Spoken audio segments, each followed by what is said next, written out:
mrashwemfo a wo abedwafie ho speaker Asia sentrefo wie de nsem tutu dwawie ya no so friends sentrefo say yeso obi ka o ma so mo kan ne say yame ado o kira say yeso mo mra setena mo de kɔ a edom kase ne fam no mo kɔ akɔtena sanse de omunim ene se ɛhɔ ene ye mo dia abato ngoma no make say ayire de ayema eye pampe nsuo nkekan bia nkekan mu abato komisa dwam tren ma me Jane Mensa wode amama nyoku a wonom kosi aka nso obi anye kona ko hwem na afi wahunu se wei eye papa authentic ene de amama no Owampani abedi akire Dr. Lad Mahmoud Baomi Afranka 24 de man pipia manyoko ne se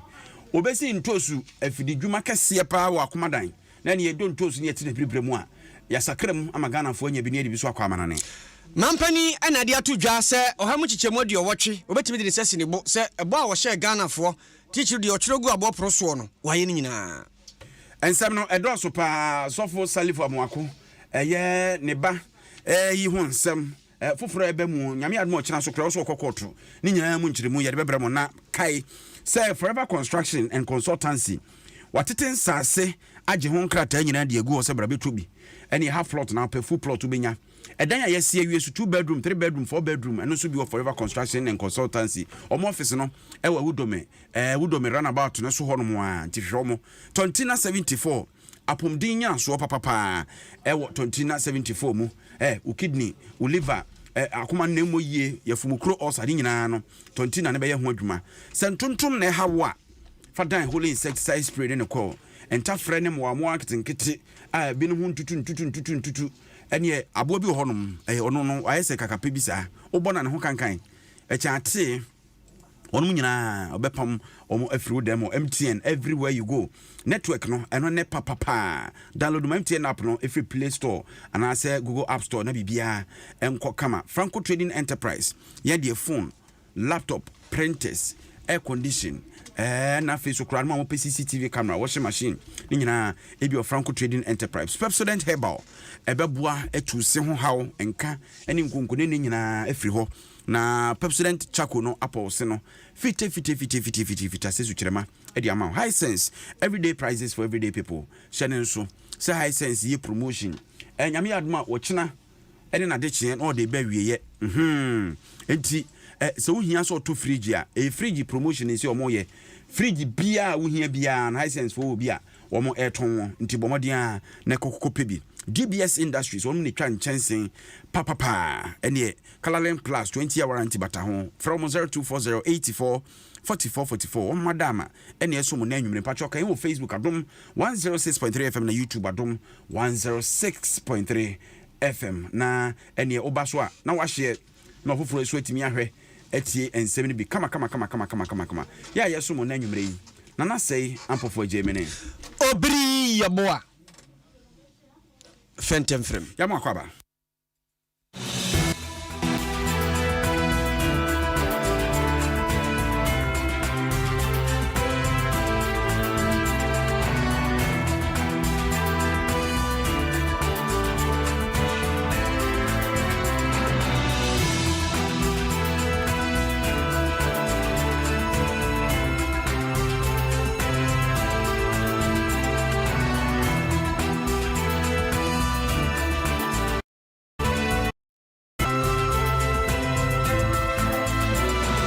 Semina say yeshase e de free omen emra se bedwafie ene de yenka bi nhyiemu ye hono a na nkra baaye se emra se dwafie acha mehne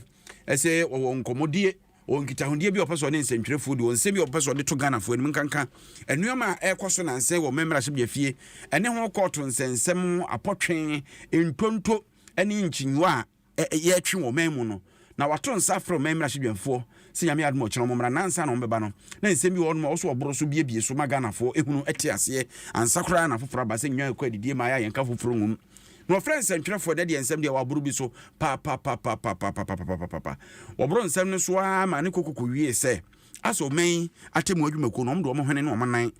ena ehuhu ansem wakoso memra hye bafie ena amamu nankasa so ye wona kwan miensa omampani ene na soafo emrahwemfo ena atemu no nso ni nyina mu no ye ka omampani sabe adwuma bia obeye bia no eye wono mo mrahwemfo ya to aba mo so omanfo na namsifo no na bebo akiri aka ntesuo na fe wayɛ nsese ho se bibia da na kwan mu na mmara kwan so no mampani ɛyɛ n'adwuma no na bibi ɛkyere so na hia mmara mu nkyeremu a yɛde akwatemu adwumakuo no na nyɛ sɛ atemu adwumakuo na ɛba bɛkyere deɛ ɔmo no amo yɛ mmarahyɛmfo na manfo na to aba mo no deɛ ɔmo nyɛ enti ɔkan akɔduru baabi koraa afei deɛ ɔkɔfa LGBTQ bill a kyɛ sɛ ɛno no ɛyɛ mmara a yɛhyɛ deɛ atia sɛ nturumu nturu ne mma a ɛware mma ɛho nsɛnsɛm a wɔnom ayɛ mmara no ano awie bibiaa de kɔma ɔmampani atena yɛ ɔmampani sɛ dabi obi de asɛm no kɔkɔɔto enti wɔnom hwɛ na kɔto nka asɛm no nwie no sɛ asɛm wei yɛka no ɔhefa kɔɔto no sɛ yɛahyɛ mmara no awie deɛ a na kɔɔto no bɛka sɛ wɔkyerɛ mmara no mu anaasɛ wɔkyerɛ kwan a yɛmfa mmara no mfa so na mmara a yɛnya nhyɛ nwie yɛ deɛ odwan bɛwu no nya nwu yɛ a yɛfrɛ no dwanfu ɔsɔ ɔmampani sɛ ɔno no yɛ sɛ ma mmarahyɛmfie mfa saa krataa no koraa mmara foforɔ no a yɛyɛ no ɛmma na tena yɛ sɛ ɔmfa ne nsa nhyɛ aseɛ no koraa ɛkyerɛ buo ne anidi a wɔanya mfa mmɔ mo na ɔmampani ne atemmu adwumakuo no ɔma yɛ bɔne kɛse de atia ɔman ama mmara no enti wɔnom kɔ nkotodwa no mu a wɔnsrɛ bɔne fakyɛ yɛntie yɛwura aban bagben. In the celebrated case of Tufo versus the Attorney General, the Supreme Court affirmed that happenings in Parliament are a closed book. Despite these provisions, the courts are replete with debates and proceedings of Parliament. Most worrying is these proceedings are initiated by some members of Parliament, even leaders of Parliament who ought to know better. Parliamentarians who are to be loyal to Parliament rather than to the Supreme Court run to the Supreme Court at the slightest opportunity to use the Supreme Court to undermine Parliament. This might be one of the reasons Parliament and members of Parliament are not respected and treated with disdain. This was exhibited by the President's refusal to even receive the LGBTQ plus bill, duly processed and passed by Parliament without any legal basis. The judiciary is supportive of this conduct by the receipt and processing of a suit on this subject matter. These are dangerous precedents in our democratic journey. Both the President and the judiciary have sinned against the Constitution and must seek the opportunity to confess and repent to be forgiven. Ejomon kamu bone no mon sere bone fache we ne nsɛm a yɛwura Aban Smana Kingsford Bagben ɛde twudwa na owie no ɔse sɛbe ɔmanya mamra no ɔse amamra no mom ɛna ekokroko pa na nyɛ Supreme Court ntu no ɔte wei ohu amamra no kokroko ɛnyɛ sɛbe atemu adwumakuo no nti na sɛm ɔkae no ɛno nso so emu nkyeremu ni. I am confident the battles we are fighting today will make our democracy stronger and more vibrant in the future.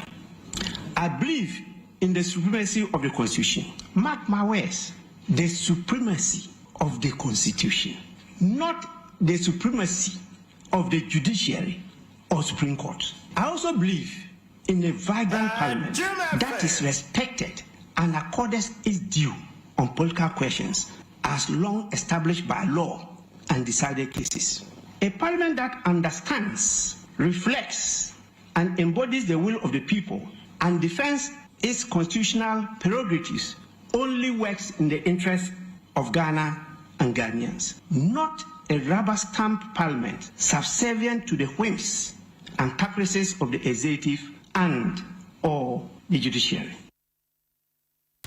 Yera Aban Smana Kingsford Bagben ena wote kan. Na ene santrofo nhyiamu yi a opani Bagben ye ya se na odi tu dwa se waye adwuma ewo mayim mfirinhia aduanan emu mfirinhia aduasa de wodi atena ma hyebadwa fie enti suahunu de obi pa na so betena baabie no aka se an ye no ane se na amena omayi ne fa bebi de wonom de omtimi ka se yankɔ adwuma wase dabi obi ani ho a wɔso kasa asɛm no sɛ mmarahyɛbadwa fie ase atoto aponum anya adwuma wɔse nyɛ saa ne tie na ne nyina nso fidi efire wɔse mmarahyɛbadwafoɔ no bi na ama na basa sɛ wɔn nsɛm a daare da nyina wɔsɛ wɔnom ka wɔ hɔ no wobɛhwɛ ne afa akɔkɔgyina baabi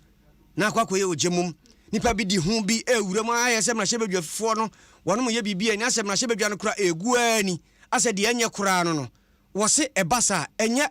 na wɔno ɔmpɛsɛ wɔbɛtena wɔ sɛ akyamehene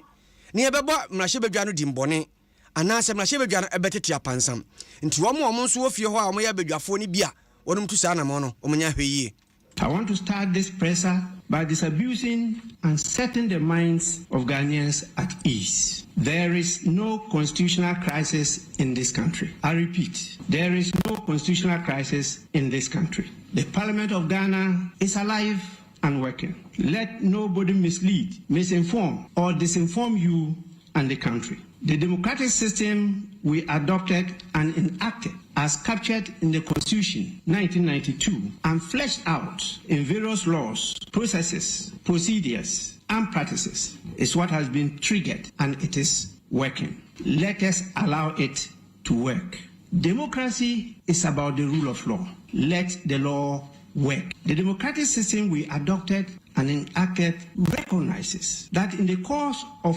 operationalizing the system, disagreements will occur and challenges and problems will arise. The system has put in place mechanisms, structures and institutions, processes, procedures and rules to follow and apply to resolve the disagreement, convert the challenges into opportunities, and provide solutions to the problems. This is what is being pursued and applied. There is no constitutional crisis in the country. Kabma kabia ya yie se no na ye de be ye adwuma ma yi mu no wo se yete ase se eno na ye adwuma na won hyehye beduru ba bi no mentem ho ase sorry ni aka ni ahyehye ni ekoyanim na obi adwene yense bia mamra di bu man yi ase ne fa ba bi oha obi ate asimu a ese ye ani a oka ose entesa na wo se semra hye badwafie ono na ya kyame hene no nye ono nko na ya kyame hene da frisi ye hye amemu ne fa toso nan ase no nye ono ne opani a wodi kan oba ya kyame hene mama yi na mrahye badwafie no na adene mu odene ahyehye kama se de obeto no agina yie no won pese obegya dimbone se wono ene akyame hene a kyese wono de su ene ban obeda na die enye papa kra wose obeye na dwuma pepepepepe na wagya mrahye badwa no ahodene mu na se wokyena bi woni ho a yabundiam ama amanfo akasampa akyame hene we de obaye no wono so beye bi etoa de nuanom ayeso. I cherish the role Parliament plays in our democracy, and my mission is to leave Parliament a stronger institution than I met it. Parliament is alive and working.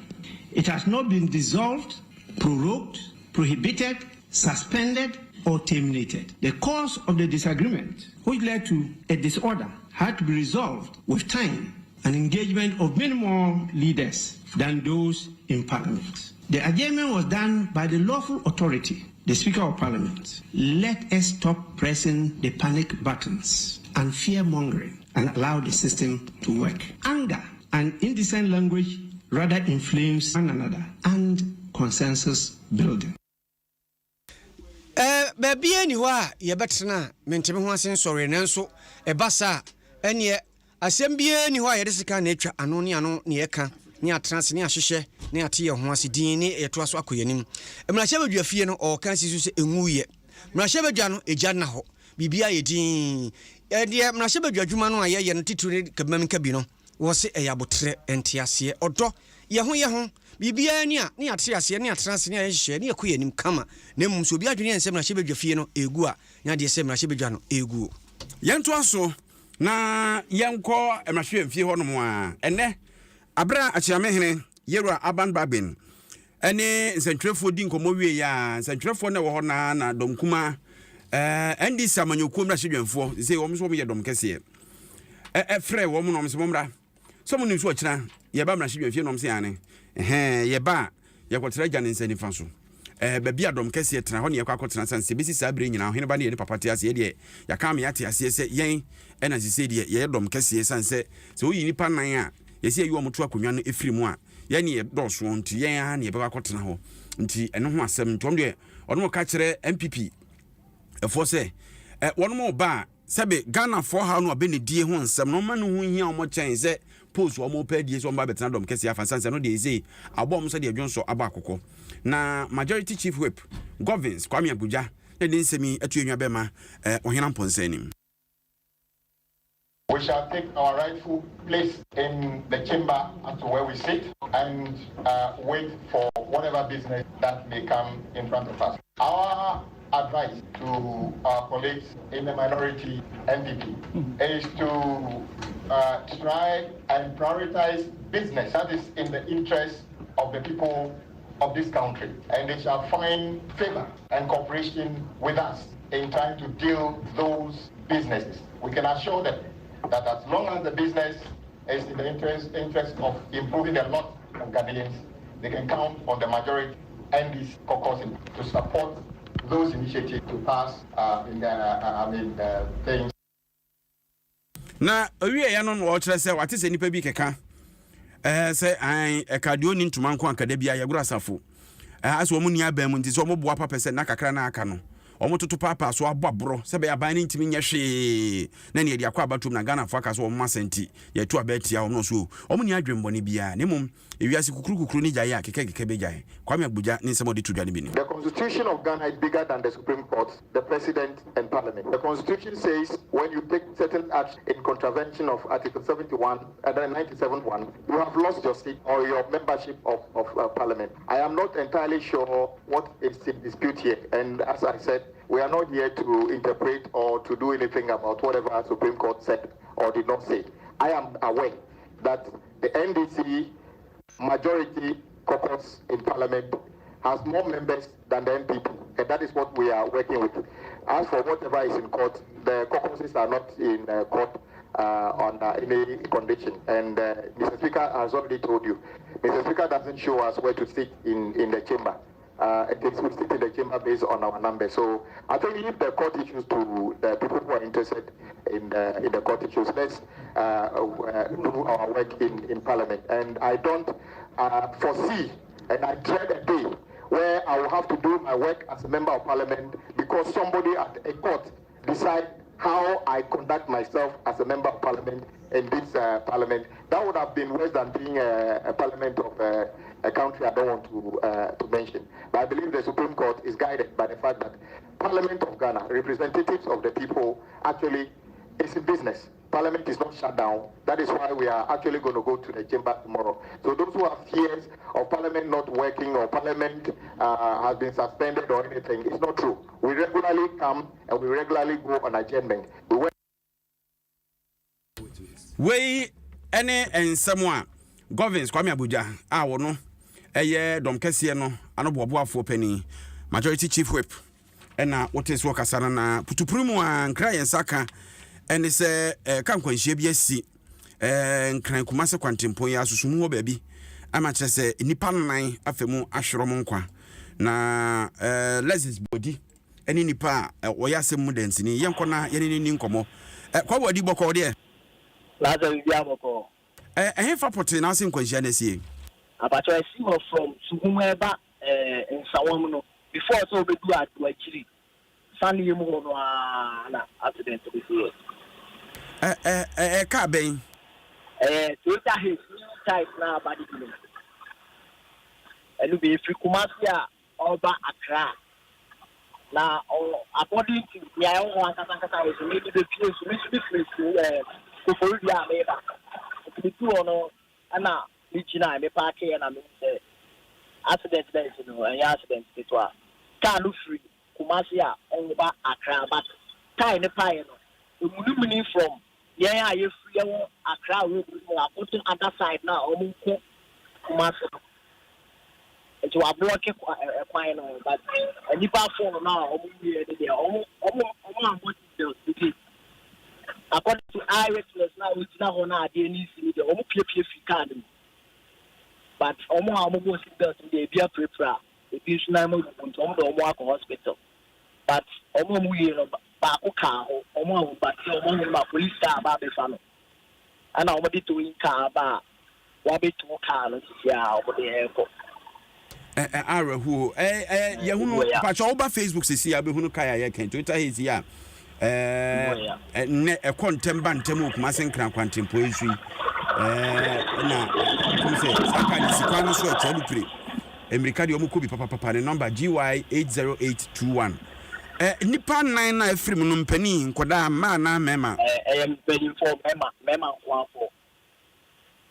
semuni obi papa no mu na we de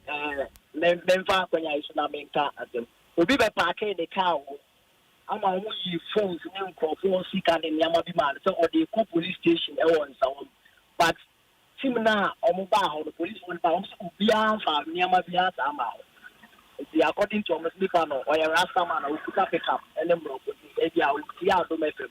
and I say other affiliate station ya o baby a police station ko na o ko en omo say accident na issue and register omo nyama but police one e ba ho no e bi sa omo to bia fa nyama sa ma ho but nyama na kai ni de omo ba be fa e de ko ana omo tin ko bi so atu tin ko ku you omo sika na ade omo be so ko omo wu omo timi try hu omo bu sia fo but omo nya fun omo fun so omo na ko fu yi ana se ni pani akromfo ana se sei se o Ghana ni de se bia obi are e kwa se ma ba de ho na obi so e be so o ma ne kwan se mu ye kwam nti o baby say no na oho na akrofo to ko mu ajima sabi o mo bokro no fem but ya o ko hwe sabi moja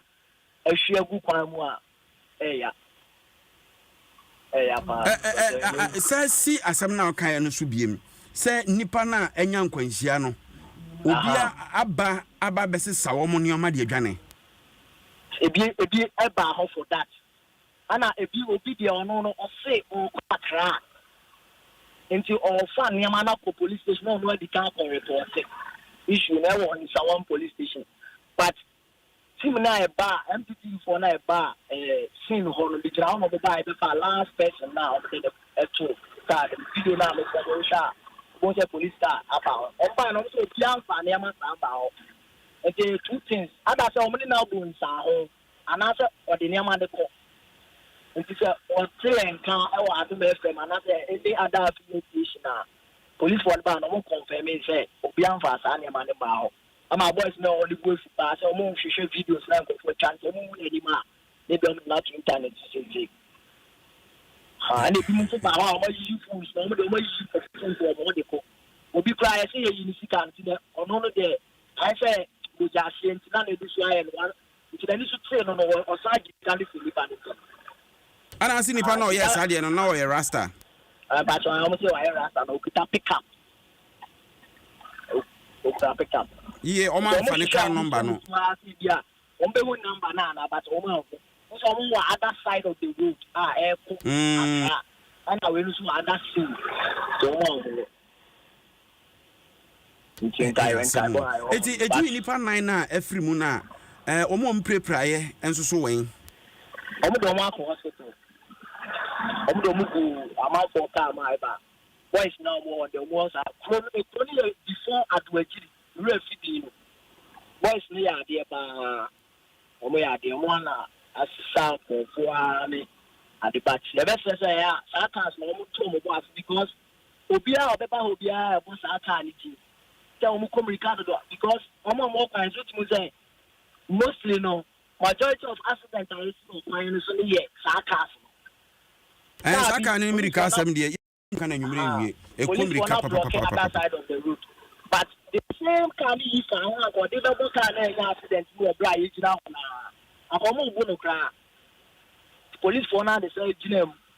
ana almost so I don't say boys na so ku ko go do jomo ubu driver na mi jira obi na see because VIP cars akase na e ko boki na na park nti wu ya fa wa ko eba ka bi ko dey be bo car na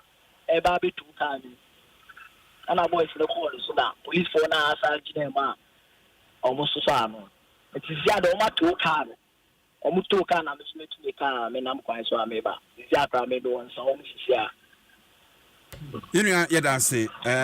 Lexus body ene kopie nkwanhia so pacho oba Facebook abehu awre ho sabne say omu no car na butu na omu da ho a enipa na yewu afoforo prepra no ese rasta man bi so de pick up akose sa omu niam say o de ba police for ho won sawam niam ni nkudru ye ti rasta man. If you throw one stone, better be careful. Oh, ebe ya niam na fako. Na we won phone ko fa nkodi ma won nya somdwe da. Wo so car na odinam. So hu. Aha. Ne wo mo a nkwanhia si a ne ho no mo kototu botom ne ho keka ho. Ei, na ne nya mi suro kra ni umu. Yesremo kai Toyota Hazy so no. Yesremo ya na America no toso. America o twa ho asa du pre na twa ho eno mo aso dia mo ko challenge o say yo ba chonti se obusu ani bi cry so ofri minim say abanti kan se kan ya se ofri Kumasi say Kumasi am because e be na other areas we no GY 80821 GY 808-21 enti wa onim ka no abenya nkwanhia menipa nan afrim chese asem na edin Bese 2 months ni accident say dey see say unim abato ni ntia ira fiti ekeka kobronya say ba na nka bronya nwumi o se nkia sha se e bokra eno be mbamu ne ewi abato ni ntia adwen ko so babronya no na eba no eduru sabre so abonsama fahama enkrofo no so abato no so for no so kura betima ka bonsama fahama ena amanfo so hia ne ma de aye ne ma to amampa ebu mu anya den ano de 75745 nyana akwasi adwuma na wo ya akora wo sacrifice amanfo be ye de nti o so bia amanfo nkonya ne omo e pom to ase nkwantana so epetumi kwasi kro imi ne atio baby ayi na no Uganda de kora de o free for na no mo cheche omo de omo yes ade no no ho story bad ni documentary ba ni pe penti ba ni nyina no adorafo nso nya hwe nya abotre yetimi fashion dunia dan ahwe hu hia se kwasi no road safety ni ntino o pese ye be kan ko hokra no so nyina wum ahaya ADOM 106.3 FM anwenu si akasebo NAKET ye de dawuro no a ne ebo nhyira 104.5 affiliate ha ne aduo no baako na yakoya nim afi ya bato ofe perima aboso ne de to sonson ane ye beto aba no na nkrata ya beto aba no ho dwumadie ne ho hye nyina bato komisansem ne sie ya twiro di na wie yakosemu a yiyim ne ese fata se yehwe mu na fe udini wo mu koto aba no abato komisanse aye krado amanyoku ahodo a wonom ekosi aka na obi a gibako na dwamtrani ma abato komisa ma me Jane Mensa no de tu dwase eba wonom hyeye se enche bebre acha na otwemienu pepepepe bebo no manyina no de ama amanyoku ahodo a okosi aka no eni nti ne amanyoku ahodo no ko meeting ipark no no de ma wom so obi a jodie no cheche wonom nsem. Gentlemen, following the re-exhibition of the revised provisional voters register, the Commission received a total of 158 issues from registered voters across the country. I'm pleased to note that all the issues have been resolved, and as we speak, we have no further issues regarding the final voters register for the 2024 general election. As you may recall, at that meeting, we provided the political parties with a template on which to report any issues they had with the revised provisional voters register. I'm again pleased to inform you and the good people of Ghana that no political party presented any issues regarding the register for resolution. I'm pleased to note that we now have a robust and credible final certified voters register, which is fit to deliver a credible, transparent, fair, peaceful and glorious election come the 7th of December 2024. About your Commissar Jem Training, Mammy Jane Mensa. Now, where you in the Casano? I know they are two jar, actually, Musa. And your man in a Google Aquam. And yet, yes, be a man, you could be a Becca, say, I. How we are in Yano, that's who was so mobile meeting, who be and who becomes and for be actually. Ubiansu who that dano sabi team. Now, one of the or say, Omo catch a man for Titu one more. Quaco Bia or Sefata so twaba, Nidium. Your zeal and your hard work have contributed to the credible and robust final voters register we have today. I echo to all our teams here at the head office and nationwide. I'd like to also thank you as stakeholders, that is the political parties and representatives of presidential candidates for the 2024 election, as well as the good people of Ghana for believing in us. Your support, your help, your advice have contributed to the credible register that we have before us today. I use this opportunity to assure you of the Commission's commitment to conducting free, fair, transparent, glorious and peaceful elections come the 7th of December 2024. God being our helper. Mami Jemensa abato komisane ne na otie no. Ahaya dom 106.3 FM NAKET KASIEBO NAKET na wasugusu awutie na Elizabeth Kellis wase asemu Eric Otu wase urade huyemobbo Tompo wase yede behye adumni adan behye abaifo Stephen Tufosi abronya no na oye ko ho haye Rosemond Safo a wase America tente no ka ho bi America tente nhyaba akosua Amanda wase urade asemi areho Andy Dan was Ghana na nasapon ose sa ehye no omo atwie no de chese America omutuo ni nyina nheda emfa kwa musa o asama boaten Ohio Columbus ose anyumrei miraho pa se nkonhia besi ni nipa bi betututu mbuto mu sade na ekoso na nye Bankusi Manchester ose Ghana ahyenkafo no umunya abotre ne mo so tutu nkrofo buto mu no enya de papa we free desnit ni mo ose Eradi anje be ko santimantem kropo kumasim na ene ye da soronko kira nso kira gira so kira ya wada MTN 7 kan cho so wa chede de ma o kira ni nyina nse obedale *138# na so obeto bundle say so credit na beto ni nyina oto a ye ma bonus 25% ene wato no de dikan wato no na ye de adomo ye san be ma ticket free a wo de be ko cinema hodo no nyina akwa kohwe sini Silverbed baby a wonom cinema no wo bia no nkran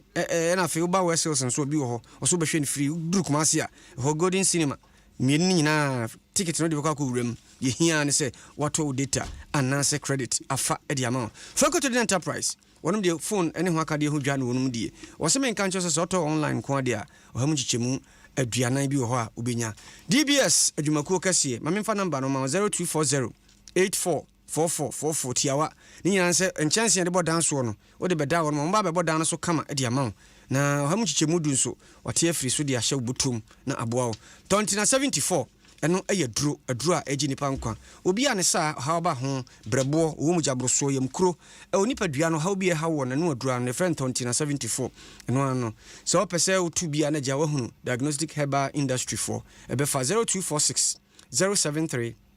498 Kokromoti power onim se amanyosem a ye de bro kase so nyina no edian e frɛ no kokromoti power fia abato fe na nyumakuo bi adawroma na ye nya de brɛ mu 3 pm garlic mixture atamale cobitus syntax tank strong high sense of everyday prices for everyday people refrigerator konkron make us say we no akwakwa yese ya tete so na dia ma wo nyame adoma ekina na chi ade chiye beduru memene da ne ye wie enti bo modena ye wona hodo be se dua sen num 35 different varieties enti wo ko ba bi high sense wa unya bito kai se so how ba bia mfrishanum ye hwe ne asiesie de ama ene wo dan bia no timi dibi kra asisi mu akama na aboa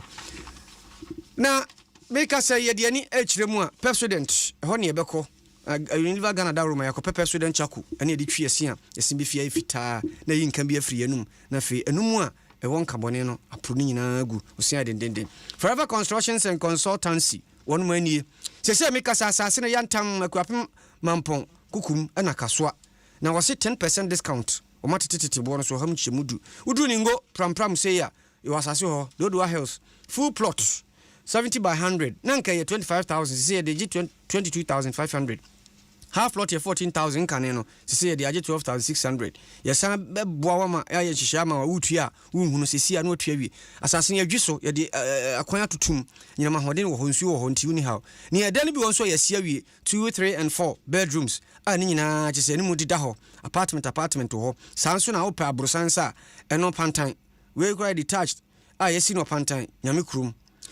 55,000 pounds there be dollars $55,000 for chairman $55,000 ene de ema wo na ye mfrinhyanum na de betua nti ye be biam de amount kakra mfrinhyanum $55,000 no atua wie na fe akofa ofie no akotrem 0509 999 828 sanyu makoi ene kutie mu a ye kwa santimantem kropo kumasimu amade ho nso wonom apumu ade amaye yankwai na Kofi Dawson akokwa mpanisem Kofi wabre wo onye neba o One tie adwa no mu ewo Ensha FM. Kofi Somoy na Asante Mampo nyame adma 26 December. Ene Dada KD na afi Kofi ntibeka me honampo for ye lives concert ye da ba be shim den. Eti kajagum ni enko. Meda semebra pendina na say ampofu ejema somu asantimante mukrupu kumasi munsha 104.5 na asantimante crossover ne bra so say ye de bremo ne ne akoye so ria na ma eda paso a ye tutu a chese ye tutu ne srani abasa asa be free nkomu asesa ne mabo ne bo America fo abato ya esane fem ene wo mu amanyuku ahodo no dodo no a na afa we si we kire se me na medi nkunim ofanso se me na medi nkunim kire se de esie no obi a edi twa edi afa ne de se ebetumi akoyie di ama no na NDC amanyuko ne kire se abepie mu se MPP akasa wo mo kire se mampani dada de ebinsi da se obetumi asa betena wo man no adwa so wo man mu na eno na eye kasaba mafo de ma NDC amanyuko no Asante Mantem communications director ma Asante region ma NDC amanyuko lawyer Abbas Nuruddin wo de atodwa wo kirim se enkunimdi aba ma Republican Party ne Donald Trump wo hura di kan ne kire se NDC bedi nkunim eni emframa bi ahase boy ye nkunimdie frankai ne namu den ye emframa edi nkunimdie bre NDC amanyuku ne sanse ese Trump edi nkunimdie we mampani dada MPP fo se one term ni de ontimi mabiemba we America fo mo di democracy bae no won mo akire mpa se ebetumi ayewie ama mampani dada etumi abedi adwa ye ntie ni se mo di tudwa ne bi. Look at the issues quite clearly. This election has given a certain momentum to MDC the campaign. I'm nipa bebra na imagine almost say obi a wabe di ade awa 20 of the other engineers akofa wo ba. That campaign MPP and I think because America for I dey actually kind of. Asemo na MPP for ese kan say Mahama me dey na ka flat about okofa no. And America for you see democracy me free ono. O ma me yegu say enye boni bi anya dey enim. The wind of change is blowing across the world. Ghana, we have free English, Abuchu Britain, and America. Now, say Britain for they voted for change. Prime Minister and your friend wishes to now. Ujina, Lusu Ama, opposition leader, Kiesama, Naye, Aba. America, almost to and no matter vote for change. So that time the one that Koso or Ghana wants to go to for change. You better about Ama former president or what experience. In July, Abbas Nuruddin and our tenant communications director de ma NDC amanyuku na enwachi and I was a HMuse. So what share a about America for a 2 January ejina no maybe so it's a memo once and someone or digina so a 2 aba. Now what say I want to America and just a normal more the economy and normal enko yino and one or man for share ya this no share ya one of the 2 aba etia banya what is one na sa pepe and a BPM Ghana has any CDA or bunipa said your car in the center boat wabu and ye womo de talia na why once and semna galamse sudi and any idea was say no and a Ghana for be so atuaba afi. And what I this year elections will be run on the economy. Osha America, Yaman Nayatu about system vice president, the economy. The same thing, and what Ghana, $1 move fund 2 cities, 4 cities, 20 pesos, no, and they drew 18 Ghana. Taxes, and nobody bought a month for levy, COVID levy, ball attack, and I asked to your good bank, ama month for Sikaya, the Aka, and Omia. Another way, Ghana, the end is similar to America, the economy. Money Republicans nations so dear Enti lawyer Abbas Nuruddin no chese economy na Ghana fo be gina so na krakra mu e na o kire se wa hu senkrata bia pia MPP amanyuko no ene ye wono mo bo Republican Party na edi nkunimu America na baso a wo mo kire se Republican no ahye nso de wo sono no ededam oni ade ni nyina na MPP fo de ya ye pe a chese ye pepepe kra ne sa enti e kire se MPP ebedi nkunim afi abatom ne no e na lawyer Abbas Nuruddin kasama fo de ma NDC amanyuko no wo chem se mo mo obi atufuo emom konkodo bibi sanse so omu kodi akire pe omedu ondo konokwa wo se abatuo ni nyina no enye party symbol ene ye bibie nemum okirem Omone Republicans nations so dear pension just almost very that's a nominia and person because 2020 abanwa ye call na MPP for any Republicans ashen so dear and one people in Ghana Emma Republicans ne yɛ dɛ elusu yɛ ebio ahyɛnsodeɛ no a ɔmo ne Republicans yɛ pɛ no ɔmo ahyɛnsodeɛ no ata ne Democrats yɛ ne yɛ pɛ so the similarity of the two elections no is not based on symbols America to akyerɛ kwan mi yɛ hu sɛ obi bedi adeɛ na yɛtutia no na opportunity na deɛ ɔbɛba no ehu sɛ ne nso sɛ yɛ nya yɛsa tumi kɔfa nipa no a yɛto abɛtia no de ne ba ɛyɛ yɛwura Trump adeɛ baako America boɔ de to ma no paa ɛyɛ sɛ utia LGBT and now Ghana party a wɔn wagye aso mu sɛ LGBT no utia ɛyɛ NDC ɛna party a ɛso so ɛsa yɛ ɛyɛ NPP Dr. Bawumia na Nado a yapaase bill a ɛsɛ sɛ wɔn sign ma adeɛ no bɛyɛ mmara a ɛna wɔn so wɔn nya dɛ. Oripati dinkai ɛyɛ nkitahodie bɔ fɔtene ɛde ma National Democratic Congress NDC amanyɔkuo no lawyer Abbas Nuruddin asantemantem akache ɛna ɔno no ɔyɛ bɔfɔtene wɔ nkitahodie ho ɛde ma amanyɔkuo na no so ne bɛgyina na yɛde asantemantem crossover free share 104.5 twemu asempa 94.7 adom 106.3 yɛde ne nyinaa ɛde asie na nana menua pani 26 no de yegusu a yesiesie mampɔn unim sɛ ɛhɔ bɛyɛ de said last year no ye no saa pepepe ɛna kyɛ sɛ emu bɛyɛ dempo akyɛ saa a yɛde twɛn wɔ minia so mu won kran confidence ne yɛda se yɛbɛgyina so na ne obrifa manfo adwenkyɛ kakra twim na fe yɛnsan nhwɛ sɛ ɛnɛ aboafo no nneɛma ɛwɔ ha ne dɔso papa Kojo Oats ɔse na asɛ bibi afri Equatorial Guinea ba na Ngonga to aso dama dwamanfo dɔso papa mo pe bibia hwɛ dwaman aba Kalala Alasan wɔse Mankasim inshallah Mahmoud Bawumia sɛ de tie bia nwɔtwe no bebu no kom Justin Apadmo wɔse Nanado Ghana fo bɛka no pa nwuma pa wayɛ Rosemond makan wo de deda Kojo Tufo wɔse Westland na mehwɛ mu free Bright Ointment wɔse reho papa Felix Osafo Kantanka Worcester wɔse sese de mampenda da to ano ato ahya abato commission so nyina afedi wakana no to wajai Elijah Boache wɔse asempa Uganda yawafun wɔse anya de sɛ NDC babiemu Nana Sapon wɔn oyi obia no Sipoku wɔse mampeni dada wa reporto Sipoku no GP Mike wɔse NDC san babiemu live Achem Krachi wɔse kwanhia we die nchia nkoma Halima Kwam Lord Nati wɔse live wɔse achame hini we die ono ohini Solomon pa o ohini Solomon pa ahofa part wɔse hooray mampenda da o san babiemu na mum de odi asoto no de tin me yefri ho we so efri nana makan odi dada Mike Edu wɔse sankofa ye yechiri sankofa ye nchiri wɔse mampenda da John Dramani Mahama se de tie bia no o san aba den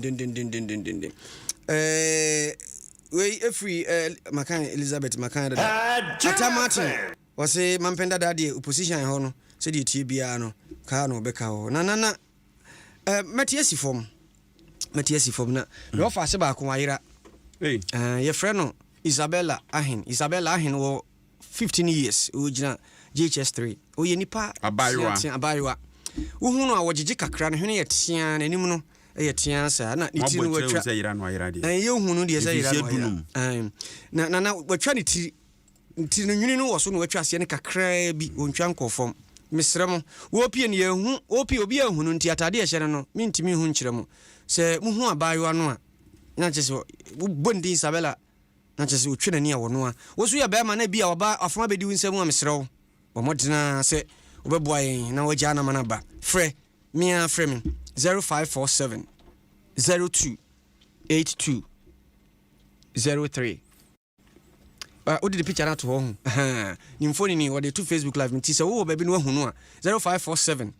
02 8204 0547 02 8204 odi the mfoni na to ho nti bo hu abayo ano ɛna oda Facebook live no mesrɛ mo mo amema mi hu na baby bia wo ma mu bia boa me pa na dia se da PC ebema all right ya fam na say ampofo agin obri ya boa fentem from media me just money tia adeshi se fie ni bibia komane wa Eni yen kofi yenko bibi eni jewo. Baby I think more day.